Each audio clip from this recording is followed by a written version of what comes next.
Hello everyone, welcome back to my channel Puja's কিচেনে সকলকে স্বাগত। সকলে কেমন আছো? শীতের এই ঠান্ডায় ভাবলাম সন্ধ্যাবেলায় স্ন্যাক্সে কিছু একটা বানানো যাক, তাই দেখো বানিয়ে ফেললাম আজ চিকেন পকোড়া। প্রথমে আমি একটা পাত্রের মধ্যে চিকেনটাকে টুকরো টুকরো করে কেটে নিয়েছি।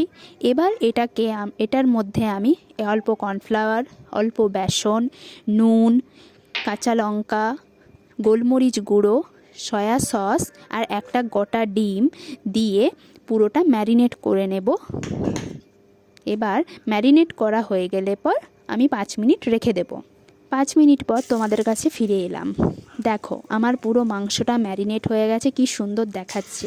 এবার এটা আমি কড়াইয়ে একটু অল্প তেল গরম করে নিলাম। আস্তে আস্তে চিকেনের টুকরোগুলোকে কড়াইয়ের মধ্যে দিয়ে দিলাম। দেখো কি সুন্দর লাল লাল ভাজা হয়ে গেছে। এবার এটা আমি একটা পাত্রের মধ্যে ঢেলে নিলাম এবং পরিবেশন করলাম গরম গরম চায়ের সাথে। তোমাদের সকলের কেমন লাগলো জানিও। ঠিক আছে, গুড বাই, শুভরাত্রি সকলকে।